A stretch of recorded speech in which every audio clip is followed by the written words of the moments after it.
Remove him. The words echoed across the boardroom before anyone had the courage to breathe.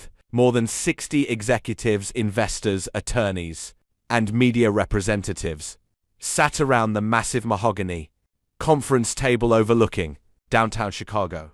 Floor-to-ceiling windows reflecting the sun. Television crews adjusted their cameras. Photographers prepared for the moment everyone had been waiting for. A $900 million contract sat in the center of the table. The largest deal in the company's history. The deal that would make headlines across the country by sunset.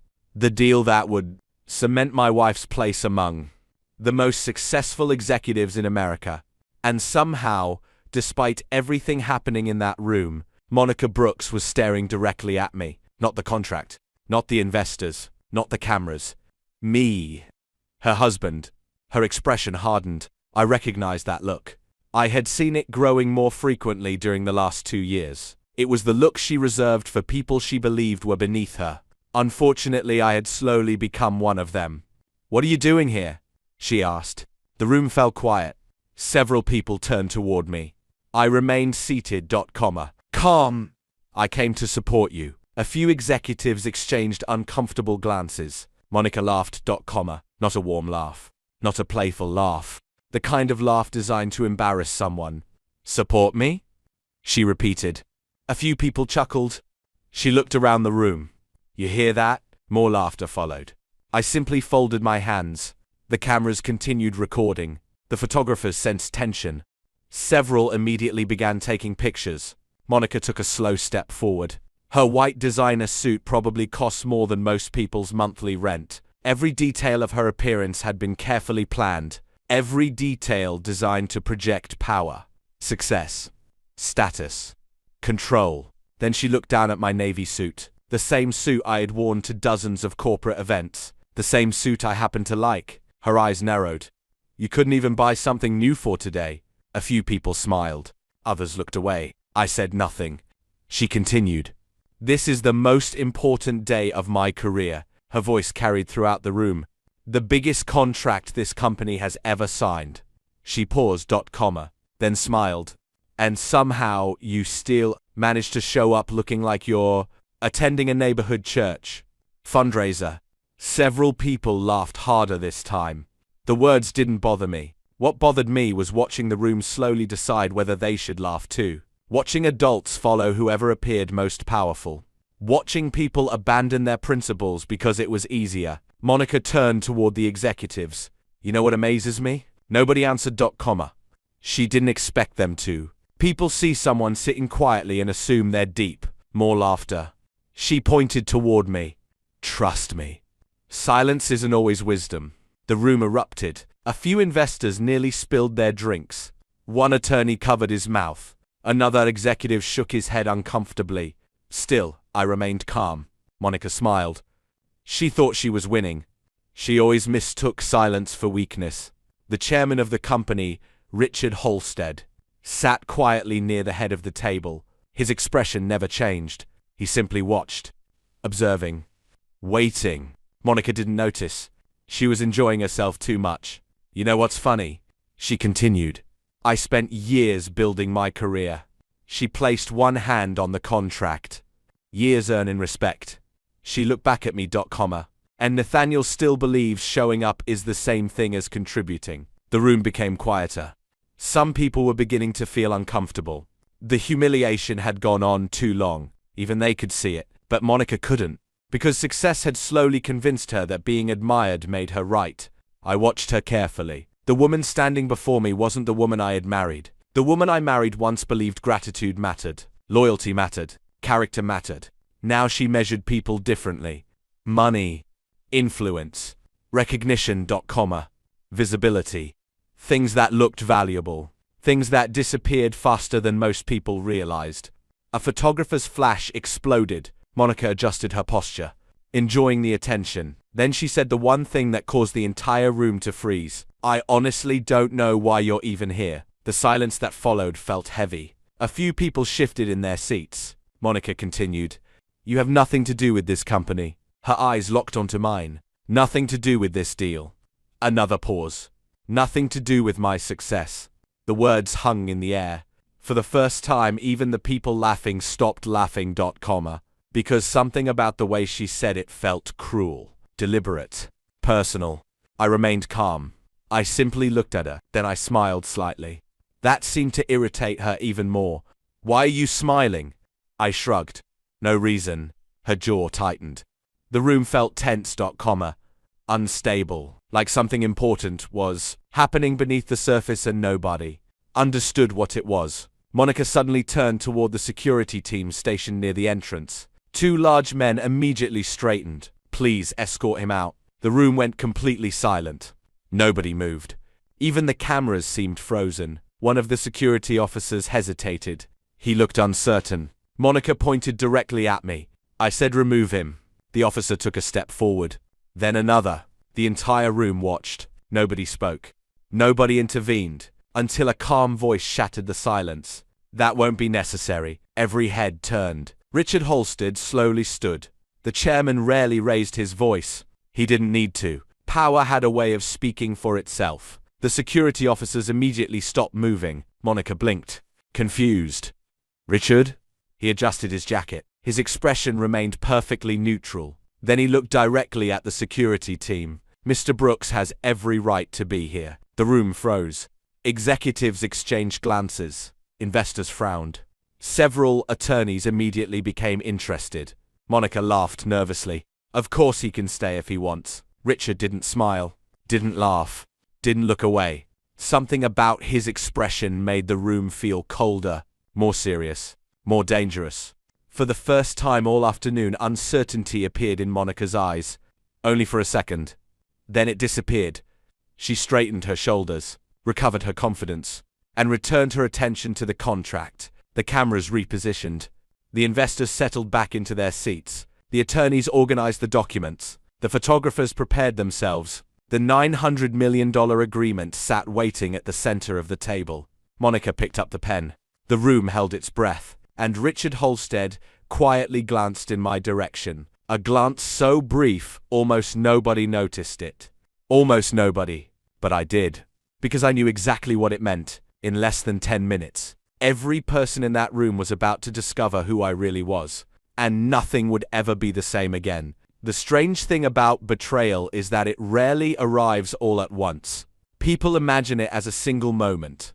One decision. One cruel sentence. One dramatic event.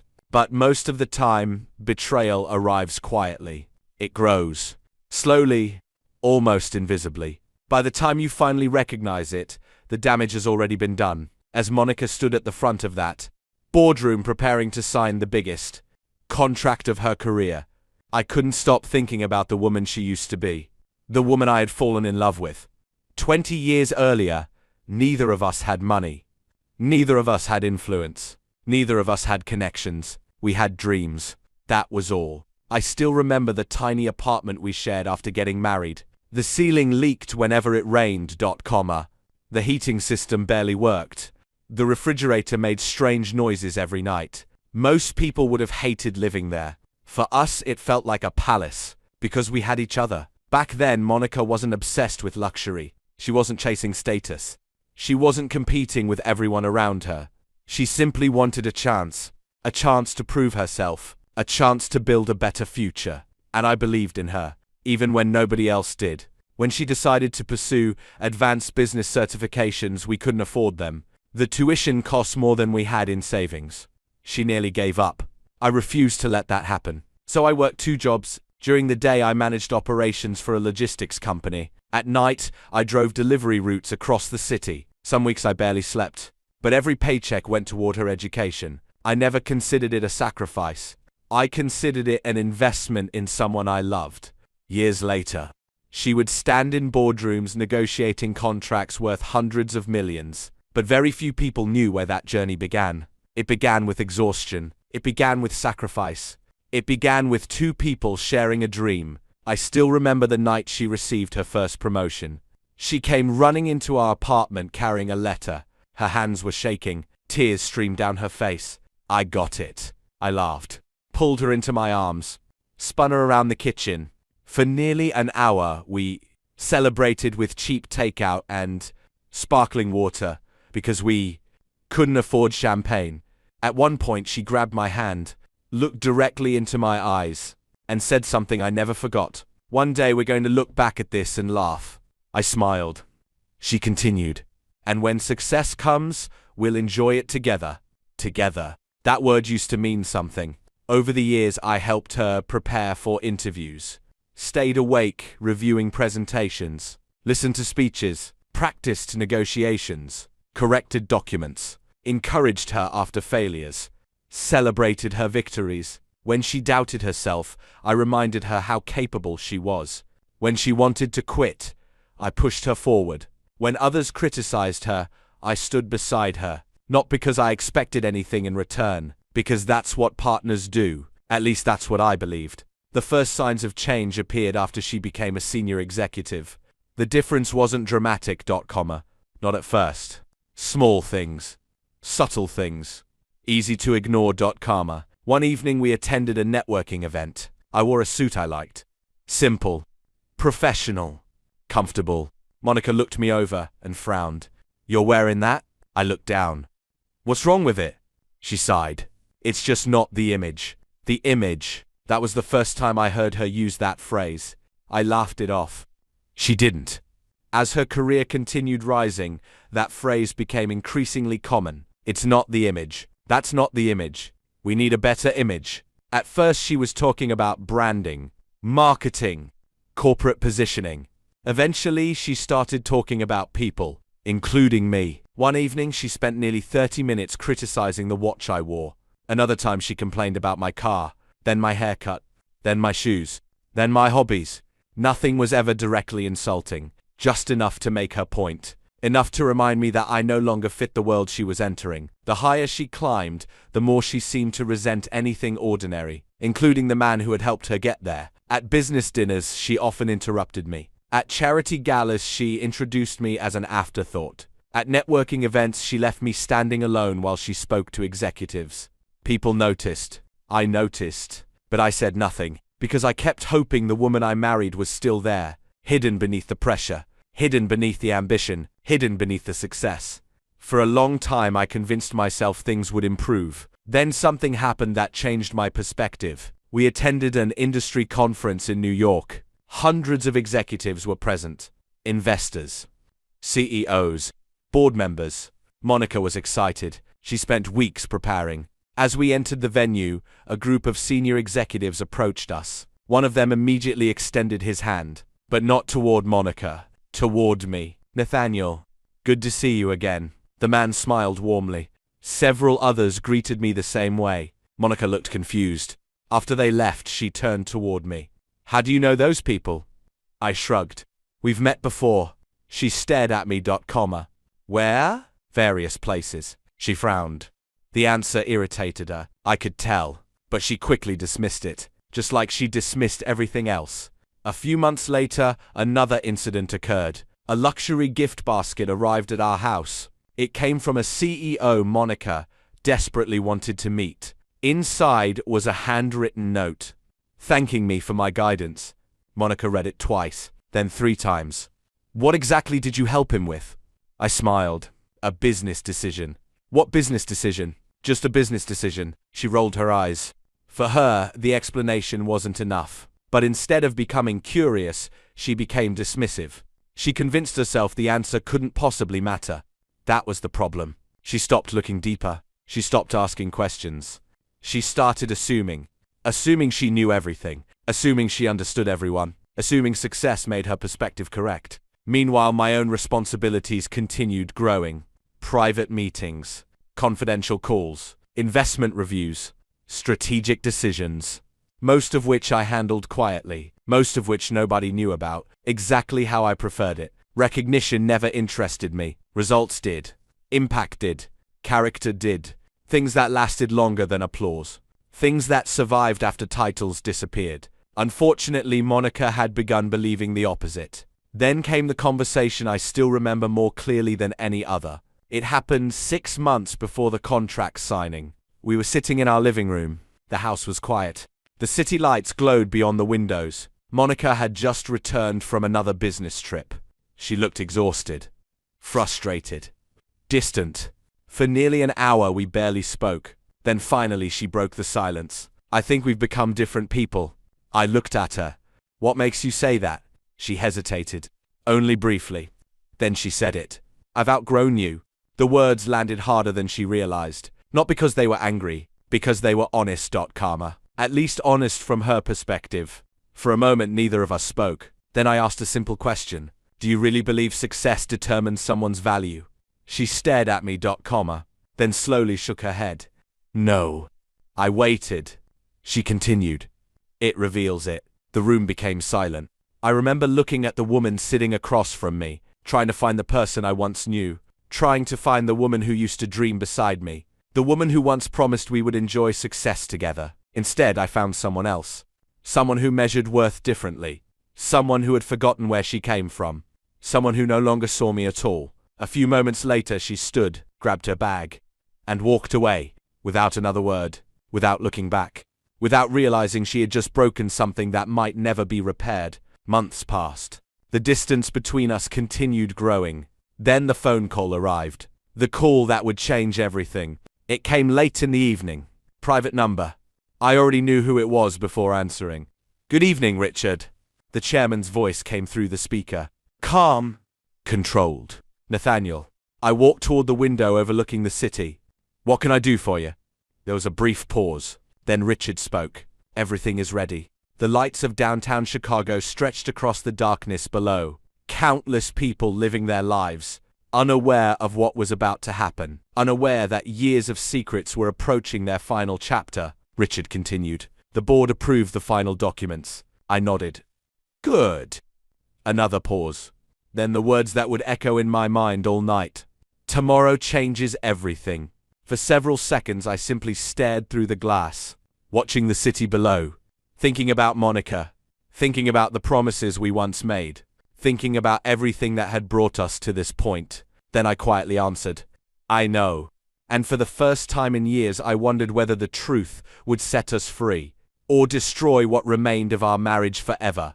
The room felt different after Richard's phone call, not because anyone else sensed what was coming, because I did. As I sat quietly near the back of the boardroom, watching Monica prepare for the signing ceremony, I realized something surprising. I wasn't nervous.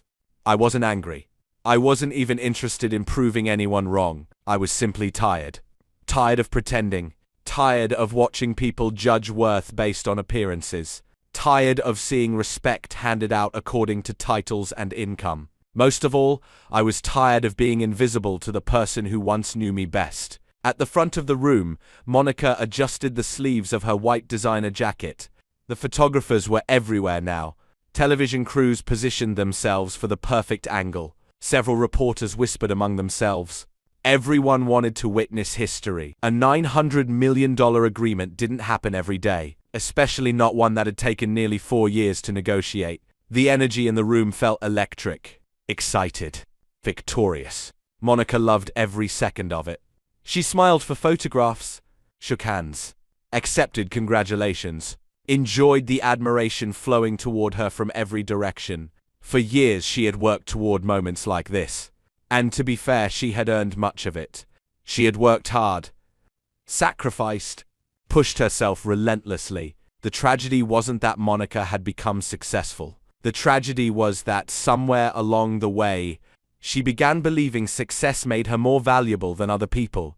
That was the mistake. And mistakes built on pride rarely stay hidden forever. A member of the media team stepped forward. Ladies and gentlemen, we're ready. The room immediately quieted. Chairs stopped moving. Conversations ended. Phones disappeared. Everyone focused on the signing table. Monica smiled confidently. Richard Halstead remained seated near the head of the table. His expression revealed nothing. The senior attorneys organized the final paperwork. Several investors leaned forward expectantly. One of them whispered, "This is going to be all over the news tonight." Another nodded. "Huge deal." Monica approached the table. The cameras immediately followed. Flash after flash illuminated the room. She picked up the ceremonial pen, the same pen specially prepared for the signing. A symbol. A celebration. A moment designed for headlines. She looked toward the cameras, then toward the executives, then toward the investors. Finally, she smiled. "I want to thank everyone who made this possible." Applause filled the room. Monica continued. "This agreement represents years of dedication, sacrifice, and vision." More applause. She glanced around proudly. "This company has entered a new era." The room erupted again. Investors smiled. Board members nodded. Reporters continued taking notes. Monica positioned the pen above the contract.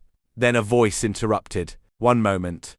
The room froze. Monica stopped moving. Several people looked confused. Richard Halstead slowly stood. The chairman rarely interrupted public events. When he did, people listened. Immediately, Monica lowered the pen. "Richard?" His expression remained calm. "Professional. Measured. Ladies and gentlemen, before we proceed, there is an important matter that requires attention." The room became silent. The excitement that had filled the boardroom seconds earlier instantly transformed into curiosity. Investors exchanged glances. Attorneys looked confused. Even Monica appeared uncertain. "What matter?" she asked. Richard folded his hands. "The final approval process." Several executives frowned. One investor spoke first. "I thought approval was already complete." Richard nodded slowly. "It is." The investor looked confused. "Then what's the issue?" A brief silence followed. Then Richard answered, "There is one signature still required." Whispers immediately spread throughout the room. One signature. Several attorneys began reviewing documents. Others looked toward the board members. Monica frowned. "I don't understand." Richard calmly continued. "Company policy requires final authorization from the controlling owner before any transaction of this size can be completed." The room became noticeably quieter. Monica blinked. "The controlling owner." Richard nodded. "Correct." A board member shifted uncomfortably. One investor raised an eyebrow. Several reporters immediately started writing. Something unexpected was happening. Something none of them knew. Monica looked genuinely confused now. "I thought ownership was divided among shareholders." Richard remained calm. "It is." Another pause. "However, one shareholder maintains controlling authority." The room exploded with whispers. People began talking over each other. Questions appeared everywhere. Who? When? How? Several executives looked stunned. Others appeared concerned. Monica laughed nervously. "Well, whoever they are, let's get them on the phone." A few people chuckled. Richard didn't. Instead, he looked toward the entrance, then spoke quietly. "That won't be necessary." The room fell silent again. Every eye followed his gaze. The boardroom doors opened. A man entered carrying several thick black binders. Michael Carter, lead corporate counsel. The moment he walked inside, the atmosphere changed. Even the reporters sensed it. Something serious was happening. Michael approached the front of the room. Without speaking, he placed the binders on the conference table. The sound echoed throughout the silence. Monica stared at the documents. "What is all this?" Michael looked toward Richard. Richard answered, "Evidence." The room became still. Completely still. Richard slowly turned toward the audience. "Ladies and gentlemen, many years ago this corporation underwent a restructuring process." Several board members nodded. They remembered. Richard continued. "At the time, a private investment group acquired controlling interest." Confused expressions spread throughout the room. Some executives clearly had no idea what he was talking about. Others seemed to be realizing something. Monica crossed her arms. "Richard, what does this have to do with today's signing?" Richard looked directly at her. "Everything." The answer landed heavily. Even Monica stopped speaking. Richard walked toward the binders, opened one, removed several documents, then held them up. "The controlling owner has approved every major acquisition." Page. "The controlling owner financed multiple expansion projects." Another page. "The controlling owner protected thousands of jobs during economic downturns." Another page. "The controlling owner personally funded strategic investments responsible for more than 70% of our growth." The room stared in disbelief. Whoever this person was, they clearly weren't just another investor. They were the company, the foundation, the architect, the invisible force behind everything. Monica looked stunned. "So who is it?" Richard smiled slightly. The first smile anyone had seen from him all afternoon. Then he spoke the sentence that changed everything. The controlling owner is already in this room. Silence. Absolute silence. People immediately began looking around. Executives scanned the room. Investors turned their heads. Reporters searched for clues. Monica followed their gaze. Her eyes landed on board members, senior investors, attorneys, anyone who looked powerful, anyone who looked important, anyone except me, because in her mind, it couldn't possibly be me. A billionaire? Maybe. A famous investor? Possibly. A tech founder? Certainly, but not Nathaniel. Not the quiet husband she had humiliated 30 minutes earlier. Richard allowed the silence to grow, allowed curiosity to become tension, allowed tension to become suspense. Then he slowly turned. Toward the back of the room. Toward me. One by one, heads followed. The movement spread through the audience like a wave. Investors turned. Executives turned. Attorneys turned. Reporters turned. Then Monica turned. Our eyes met. For a moment she looked confused, then amused, then confused again. A nervous laugh escaped her lips. Wait. Nobody else laughed. Richard's expression never changed. Monica looked around, searching for someone to explain the joke. Karma. Nobody did. Her smile slowly disappeared. The room remained silent. Michael Carter opened another binder, removed the ownership records, then placed them directly in front of Monica. She looked down. Read the first page, then the second, then the third. The color immediately drained from her face. Her hands began trembling. The room watched in silence, because every document contained the same name. Every signature, every approval, every acquisition, every controlling agreement. Every investment authorization, every strategic decision. One name. Nathaniel Brooks. My name. And for the first time in years, Monica truly saw me. The pen slipped from her fingers and hit the table with a sound so loud it seemed to echo through the entire room. Nobody spoke. Nobody moved. For several seconds, the only sound inside the boardroom was Monica's uneven breathing. Her eyes remained locked on the document spread across the table, page after page, signature after signature, year after year. Every major decision, every acquisition, every expansion. Every investment. My name was everywhere. The realization was hitting her in waves. The company she believed she understood. The empire she believed she knew. The deal she believed belonged entirely to her success. All of it had been connected to me from the very beginning. Monica slowly looked up. The confidence that had filled her face earlier was gone. The woman who had commanded the room only minutes before now looked completely lost. Nathaniel. Her voice barely worked. I met her eyes. For the first time in years, she wasn't looking through me. She was actually looking at me. Richard Holstead quietly stepped aside. The room's attention shifted completely. Not toward the contract. Not toward the investors. Toward me. One executive who had laughed earlier suddenly looked embarrassed. Another lowered his eyes. Several board members stood up. A few investors approached respectfully. The atmosphere had changed entirely. Not because people suddenly liked me, because they finally understood who I was. Monica stared at the documents again, then back at me. No.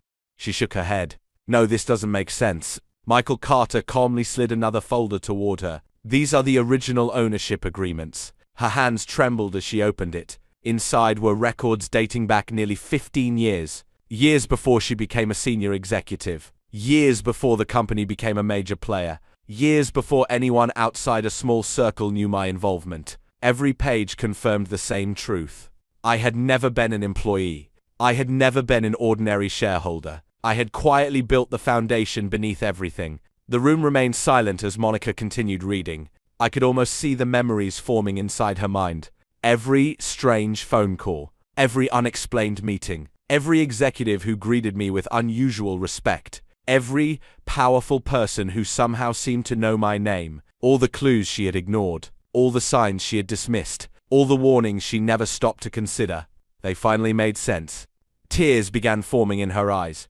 Not because of the money, not because of the ownership, because she realized something far more painful. She had spent years judging a man she never truly understood. A reporter finally broke the silence. Mr. Brooks, are you saying you've been the controlling owner this entire time? I nodded. Yes. The room erupted. Questions came from every direction. Camera flashes exploded. Reporters rushed forward. Investors began talking over one another. Several executives looked completely stunned. Richard allowed the chaos to continue for a moment before raising his hand. The room gradually settled. Then he spoke. For more than a decade, Nathaniel Brooks has chosen to remain private. He looked around the room. Many people assume leadership is loud. He paused. They assume power demands attention. His eyes shifted toward me. Mr. Brooks proved otherwise. Several board members nodded. One elderly investor smiled. I've worked with Nathaniel for 8 years. He looked directly at Monica. And I've never met anyone more committed to protecting people than him. The room grew quiet again. Monica lowered her eyes. The shame was visible now. Painfully visible. She slowly stood. Then turned toward me. The cameras immediately focused on her. Nathaniel. Her voice cracked. I didn't know. I remained calm. I know. Fresh tears appeared. I swear I didn't know. I nodded. I know that too. The room watched carefully. Nobody wanted to miss what happened next. Monica took a step closer. Then another. I was wrong. The words came out slowly. Painfully. I was arrogant. Silence. I judged you. Another silence. I treated you like you were less than me. The room remained completely still. Then she said the one thing nobody expected. I forgot who stood beside me when I had nothing. Her voice broke completely. Years of pride seemed to collapse all at once. For a moment nobody spoke. Then I finally stood. Every eye followed me. Every camera focused on me. But none of that mattered. The only person I was looking at was Monica. The woman I had once loved more than anything. The woman who had slowly stopped seeing me. I never cared about the recognition. My voice remained calm. Steady. I never cared whether people knew what I owned. The room listened carefully. I never cared whether strangers respected me. I paused, then looked directly into Monica's eyes. But I cared whether you did. The words hit harder than any speech. Harder than any accusation. Harder than any act of revenge. A tear rolled down Monica's face. The room remained silent. Because everyone understood the truth. This was never about money. Never about power. Never about ownership. It was about respect. The one thing success could never buy. I continued. When we were young, we promised we'd face life together. Monica lowered her head. I remember. I didn't need you to admire me. Another pause. I only needed you to remember me. The tears came freely now. Not only from Monica. Several people in the room looked emotional. Even some reporters stopped writing. The truth had become impossible to ignore. Success hadn't destroyed our marriage. Pride had. Richard finally stepped forward. The contract is ready. The words brought everyone back to reality. The $900 million agreement still waited on the table. The deal that had started everything. Michael Carter placed the document in front of me. I picked up the pen. The same pen Monica had dropped earlier. The room watched, completely silent. Then I signed. The cameras flashed. The reporters erupted. History had officially been made. After a moment, I slid the contract toward Monica. She looked at it, then at me, then slowly signed her name. The deal was complete. Applause filled the room. Investors celebrated. Executives congratulated one another. The media rushed to file their stories. But none of that mattered. Because the most important thing that happened that day wasn't the contract. It wasn't the money. It wasn't the headlines. It was the lesson hidden beneath all of it. A lesson every person in that room would remember long after the $900 million was forgotten. Never measure someone's worth by what they choose not to display. Because sometimes the quietest person in the room is carrying the greatest story. And sometimes the person standing beside you is far more extraordinary than you ever imagined. The most shocking part of this story was never the $900 million contract. It was the realization that the person Monica underestimated the most was the very person who helped build the foundation beneath her success. Too often people judge others by titles, appearances, bank accounts, or public recognition, but real character cannot be measured by wealth. Real character is revealed through loyalty, sacrifice, humility, and integrity when nobody is watching. Nathaniel never needed the room's applause. He never needed headlines, attention, or validation. The only thing he wanted was respect from the person he loved. Sadly, many people don't recognize true value until they are faced with the consequences of overlooking it. Remember this: success can open doors, but character determines what happens after they open. Money can buy influence, but it cannot buy loyalty. Titles can command attention, but they cannot command genuine respect. If this story taught us anything, it's that the people standing quietly beside us today may be carrying greatness we cannot yet see. Never underestimate. Never forget those who helped you rise. And never allow success to make you blind to the value of others. Because in the end, character will always outlive wealth.